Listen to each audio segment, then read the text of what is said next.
แล้วอีแม่ยังเอาลูกไปส่งบ่บ่ไปแหละหาอยู่นะแม่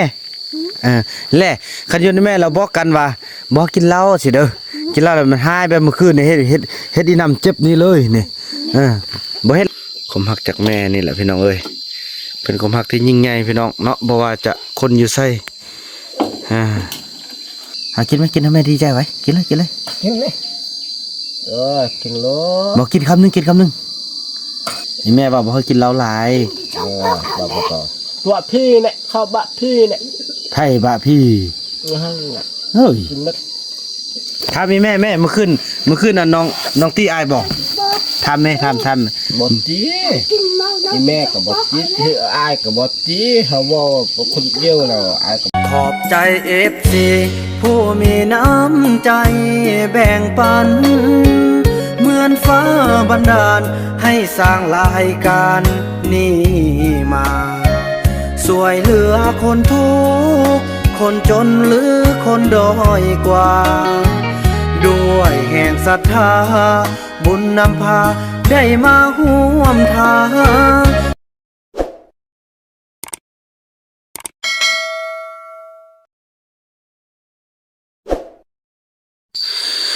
สบายดีธรรมสมเนาะสบายดีภาพบรรยากาศในยามเช้าพี่น้องเอ้ยต่อจากมือต่อมาพี่น้องเอ้ยเนาะก็คือเมื่อคืนเกิดเหตุการณ์อาละวาดอย่างต่างๆนะพี่น้องเนาะตอนนี้เบานำได้ไปบอกแม่เท่ามีว่าแม่ลูกสิไปส่งคำน้อยอยู่ป่าเด้อแม่เพิ่นขออีกพี่น้องบ่ไปแหละอยู่นำแม่เบิ่งเอาลวเอาฟืนหาแม่อยู่นำแม่ขอกินหาแม่ว่าซั่นแล้วแม่เพิ่นขอกินเนาะขอกินแล้วล่ะเข้าไปน่าจะไปเอิ้นลูกนะเพิ่นลูกไปเอิ้นลูกไปขึ้นเฮือนหลังนี้บ่เห็นลูกพี่น้องเอ้ยเนาะ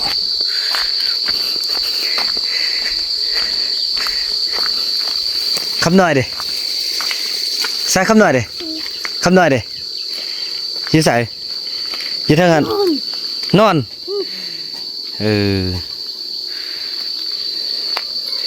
โอ้พี่น้องเอ้ยแม่อย่าเบิ่งกันนั่นเด้อชื่อว่าตัวบ่ให้ลูกเอาไปป้าเนาะไปป้าบ่อันคำน้อยนะให้ลูกไปส่งบ่อันคำน้อยนะให้ลูกไปส่งป้าบ่จกนำเขาบ่ได้ท่านเบิ่ง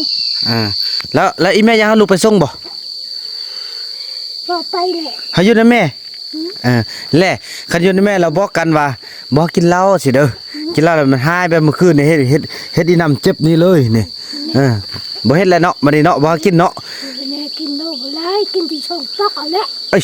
เท่าได้ก็บ่กินแล้วมันไปกินตึมอย่าบ่ให้กินเลยแหละบ่ให้กินเลยแหละเด้อไป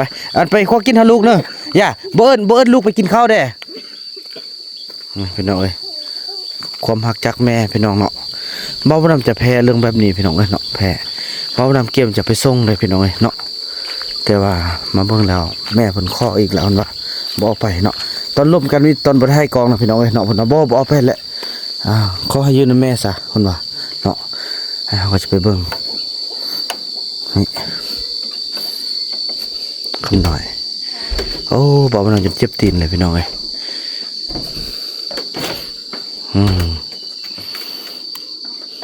ให้คำหน่อยเป็นไงดีแล้วมอลานะดีแหละเมื่อคืนนี่ชื่อบ่เฮ็ดยังนะเมื่อคืนเฮ็ดยังน้องคุณนี่ลูกบ่เฮ็ดยังลูกหลับซื่อบัดนี้บ่ต้องไปซอกลอกกินเหล้ากินยาซะเด้ออยู่ในแม่กินฮอดเด้ออยู่ในแม่กินฮอดอยากกินหยังก็ซอกกินน้ำอายเด้อแล้วเมื่อคืนนี่บ่ได้เฮ็ดหยังมันบ่อยากหลับบ่ได้หายบ่ได้หยังเมื่อคืนนี่บ่ได้ห้องแห้งบ่ได้หยังเลยเป็นคนละคนเลยเมื่อคืนได้จะมาฟังยายจะเอาคลิปมาเบิ่งเด้อน้องหายบ่เป็นตาเบิ่งเลยเมื่อคืนนี่นะฉะนั้นน่ะอย่าดูต้นแม่บ่อยากให้น้องไปซะน้องก็อยู่บ้านอยู่เฮือนน้ำอายเด้อนี่ก็ทีนี้เฮ็ดอยากนำอายได้ก็ได้โทรศัพท์ตะไคร้ไปเอาเฮ็ดเป็นปีแล้วสิเอาโทรศัพท์ให้น่ะ 2 ปีเดือน 2 ปีเดือนแล้ว2 ปีก็ได้2 เดือนบ่เอาแหละ อ๋อนี่10 มื้อก็เอาสิดีหันก็ใช้หัน เออ แล้ว เออเอาอยากได้ทีวี เอาสิดีแล้วก็ตั้งยังลูกเฮ็ดยกแล้วหมดแล้วเอาสิดีหันปะใช้ได้กับปะมาปะหมดแล้วเอาลูกก็เจโอ้ดีกว่าดีใจนะ โอ้นั่งเบิ่ง เออ โอ้อยากได้ทีวีพี่น้อยเนาะ อันนี้ก็เป็นเพื่อนเด้อันนี้น่ะเป็นเพื่อนหมดแหละ เป็นเฮือนมันเอาทีวีมาใส่ติ สิดี แล้วข้อนํได้อย่าสุกินเหล้าเด้อ อ กินเหล้า ดูแล้วก็อยู่หันอีพ่อมักจะเด้อหันก็อยู่หัน เออ แล้วก็อยู่หัน นั่นแหละเด้อพระอาจารย์เด้อเจ้านั่นละพากันลงไปล้างหน้ากินข้าวเด้อกินข้าวกินอยู่ลุ่มมันเด้อบ่แม่นมากินที่เทิงนี่ได้เคยเพิ่นครัวกินให้อยู่ลุ่มพุ่นเด้ออันคำน้อยคือกันตอนซอยกลับไปซอกเก็บผักเก็บมีมาแกงซุแม่กินเด้อลูกก็อยู่นำกันหัน2 คนผู้หนึงก็ไปเอาผัวแล้วก็บ่เป็นหยังเฮาอยู่นำกันเบิ่งแม่เนาะเบิ่งแม่เบิ่งลูกเนาะ ลูกมึงแม่มึง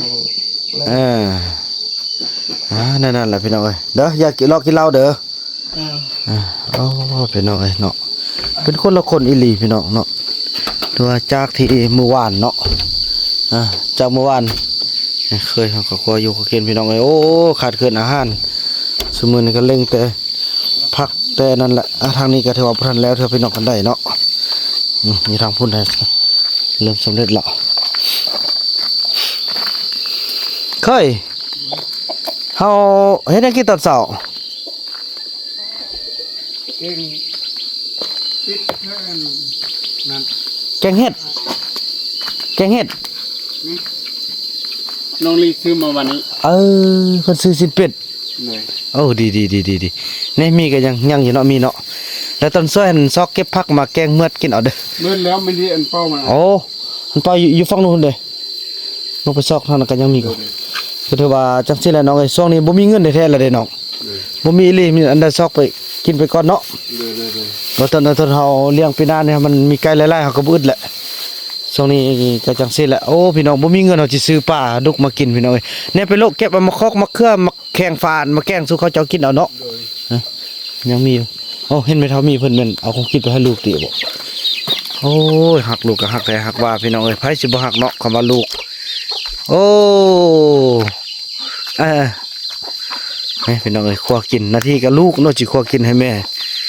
อันนี้ซ้ำแม่ครัวกินให้ลูก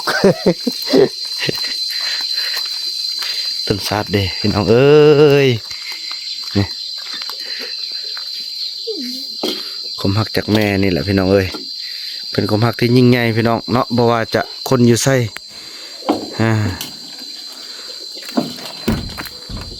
เห็นบ่เฮ้ยกินดีนอกแม่เอ้ยแม่เอ้ยเอามากินดีนอกเฮ้บ่ได้มันเปื้อนกินนี่ก็ได้แห้งดิอันนี้บนนอนไหนกินลมพี่ยี่เท่ามันบนนอนขอบใจแม่เท่ามีขอบใจเด้อแม่เด้อนั่งเบิ่งลูกกินข้าวก่อนมานี่นั่งแม่พี่น้องเอ้ยนะข้า ลุกนี่กินเขาลุก คำน้อยเอ้ยคำน้อยมาอีแม่เอาข้าวมากินหน่อยไว้กินให้แม่ดีใจวันนึงหน่อยไว้มากินข้าวไว้ปอ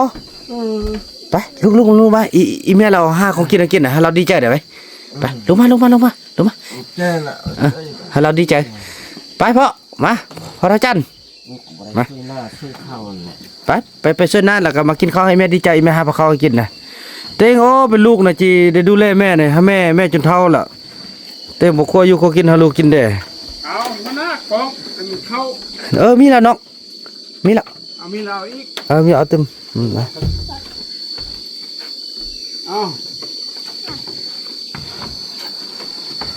เอา แค่นี้ก็บ่มีแล้วอันสิสบายกินข้าวก็มีคนแต่งอยู่เขากินมาป้าให้กินเดี๋ยวนี้น่ะ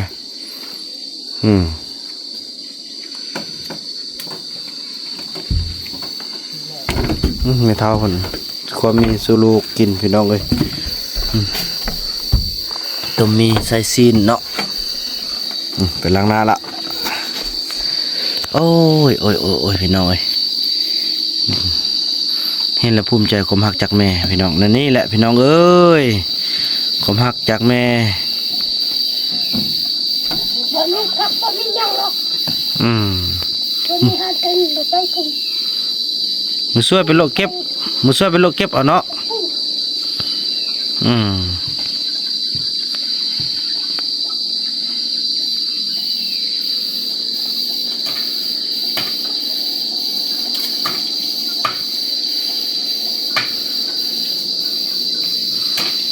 พี่น้องเอ้ยพี่เริ่มกับครัวกินก่อนป้าเจ็บตีนขนาดพี่น้องเอ้ย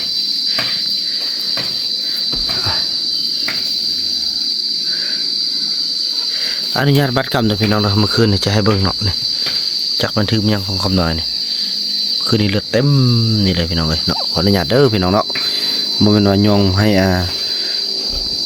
ทุกคนได้เห็นดีแต่บ่สอดเส้นเลือดพี่น้องเอ้ยถ้าสอดเส้นเลือดนี่ป้าดโธ่เลือดไหลเส้นเลือดใหญ่สัมพี่น้องเอ้ยเนาะสิมันถึกมีดแล้วบ่ถึกมันยังนี่แหละ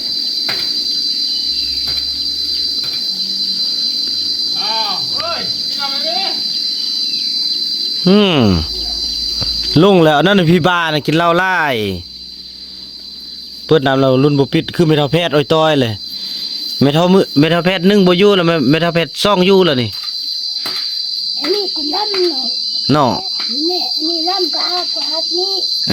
อย่ามามองเนาะ นี่ลูกอยู่หันก็อาบหัน อืม เพชรอยู่นี่ก็อาบนี่ เออ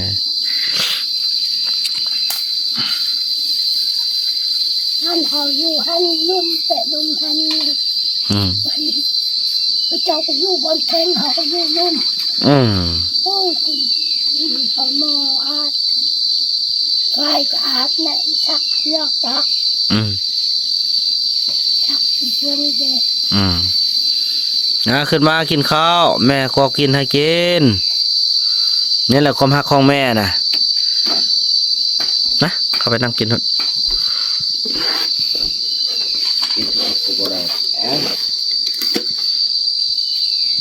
ไม่น่าบ่มี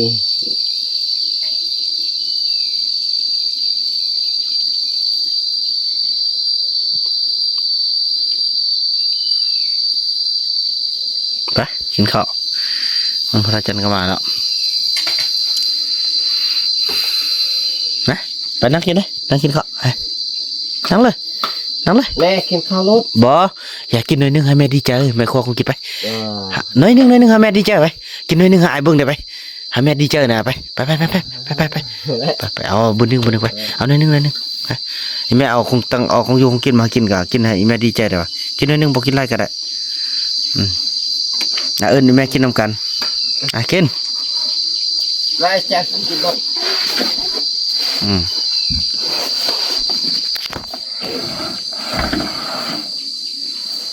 แม่กินไหม ลูกสาวบ่ได้ตื่นมาเพื่อ โอ้ถ้ากินน้ำล้านถ้ากินน้ำลูกจอมอันลูกยงหากินไหมกินให้แม่ดีใจไว้กินเลย กินเลย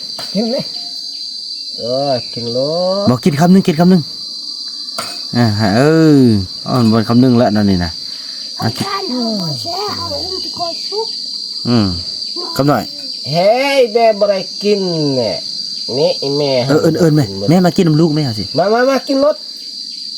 มาอย่ากินน้ำลูกนิดนึงมากินน้ำลูกนิดนึง กินอะไรว่าใจดีใจนะ ดีใจไหม โอ้ย มา มาได้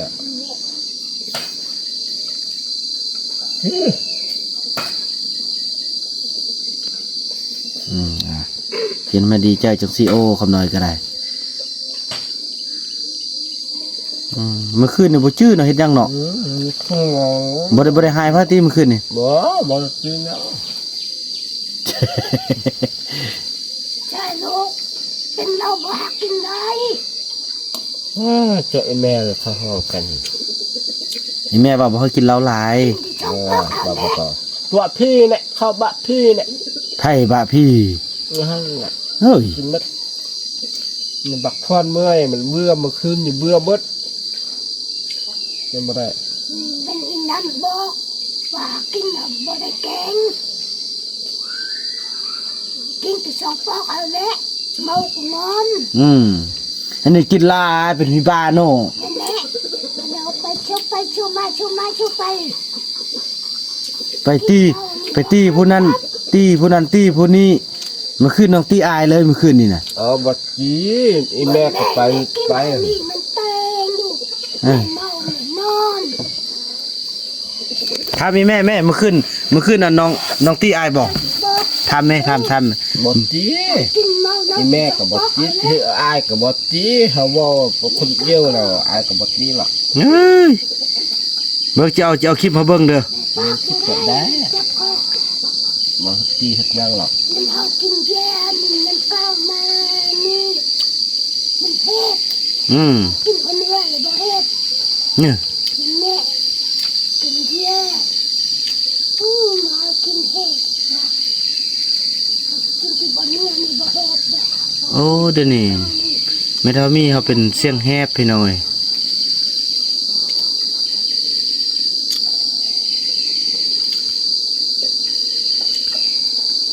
เป็นอีเตาที่ลูกติด อืม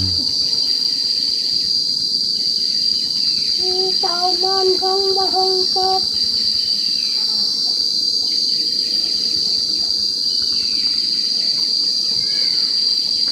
แม่บอกนี่ไม่เศร้าแม่ปอป้อมันเจ็บคอ อีแม่บอกชื่อไว้เด้อบ่ให้กินเหล้าเด้อบ่ให้กินเหล้าหลายคันสิกิน2 ปอกแล้วก็นอน เด้อ กินที่ชอบบอกอะไรบอกกินได้ เขามาก็สิกิน2 จอกของพี่น้อย ชอบบอกได้หมดเดี๋ยวก็ไปกินตื่นแล้วมาปอกแต่อันนี้ อืม มันเป็นแม่เมาเหล้าแม่นอนแม่บ่ได้ไปตังนอกบ่แม่เมานอนแม่จ้างบอกตังซื้อ แทงคอ แน่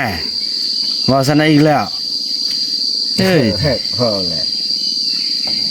แทงคอแม่บอกตำรวจมาจับกอ จับก็ได้ ที่อ่อนมาไปมากินเหล้านี่บ่บอกบ่ได้ขัดคอนี่แหละ อืม ขัดคอหักกินเหล้ากินข้าวขัดคอ แสดงว่าเนี่ย โอ้ดอก อืม กินมันแค่แบบนี้กิน อืม ขัดคอ โอ้เพนว่าแฮบคออยากกินเบียร์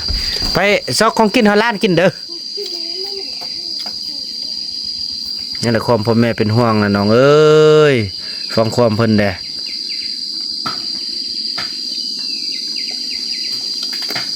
ไงอ้ายนะหาข้าวหาน้ำหาของอยู่หากินเต้งนี่กินเหล้ากินเบียร์ละซอกหาแต่เรื่องแต่ลายมันใส่อายเดี๋ยวนี้อ้ายเจ็บตีนนี่เห็นบ่น้องเฮ็ดอ้ายเมื่อคืนนี่นะ อาจจะเฮ็ดเจ็บเขาตื้ออยู่หันตื้อนี่เป็นอะไรนะบ่เจ็บหลายแหละ จุดาที บ้านเขาตื้อกัน โอ้ยซอกหาเรื่องสักเข้าหันบ่ดีบ่เว้านั่นน่ะมันบ่มีดอก เขาน้อยก็บ่เต้พรบ่ปฏิกันมันเขาจับโอ้ จะได้เห็นห้องนึงไว้ต่างหากเพิ่นเอาไว้คันเมาเหล้าแล้วสิเข้าไปไว้ในห้องหั่นเลย เอาเข้าเอายังเอาเข้าไปไว้เลย เอาไว้บนผักพรหั่นสิแม่นเฮ็ดอันนั้นแท้เด้พี่น้องเอ้ยเบิดบ่แม่นคุกพี่น้องบ่อนเอาไว้หาเฮ้ยเราแล้วก็เอาออกมาพี่น้องเอ้ย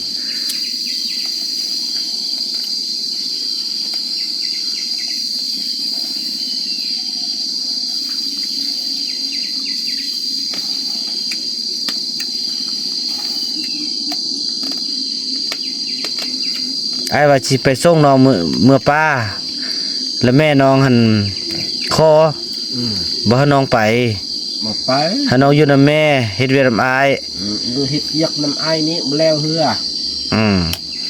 แล้วก็เบิ่งได้ เพื่อนก็ได้แล้ว น่า เฮ็ดยัง ก็ฮู้คืดอยู่เฮือนก็สบายแล้วบ่ได้ย้าย บ่ได้ง่าย มีแต่เฮ็ด เนื้อได้สิมีอยู่มีกินสปักสะทองเขานี้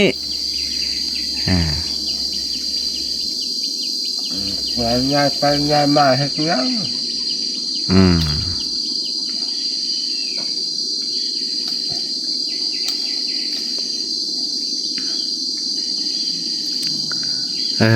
เนาะชีวิตเอ้ย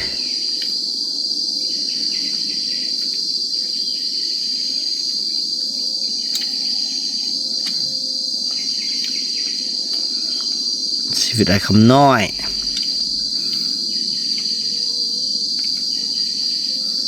บ่าวนำจะข้อทำหน้าที่ลูกแทนคำน้อยตอบแทนบุญคุณของแม่เท่ามีที่มีความรักต่อลูกพี่น้องเอ้ยบ่าวนำบ่อยากให้เราเสียใจกับบ่าวนำเนาะ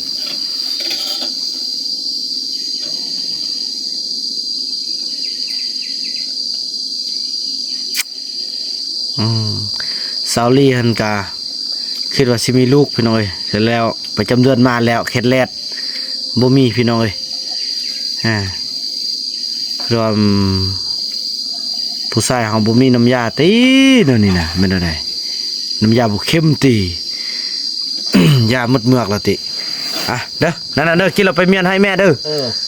ไปเมียนพี่น้องเนาะนี่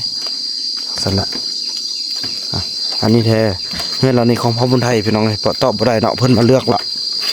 เพิ่นมาเลือกมาเบิ่งละเคยเสร็จแล้วซาลี่ประจำเดือนมาแล้วเนอะโอ้คือว่าสิมีลูกอยู่เนาะเป็นไงน้ำเสื้อบ่แห้งติหมดเดือนแล้วมันบ่มีแม่นได้หมดเมือกแล้วติสู้ต่อไปเนาะสู้ต่อไปเนาะป้าก็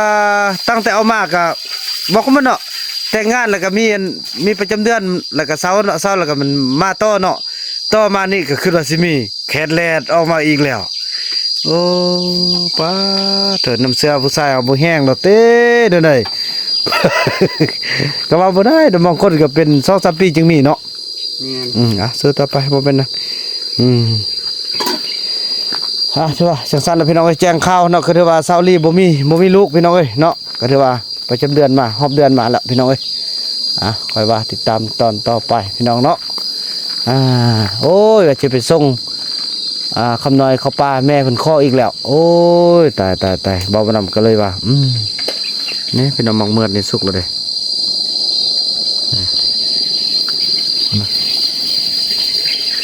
หวานเด้พี่น้องเอ้ยแซ่บเนาะ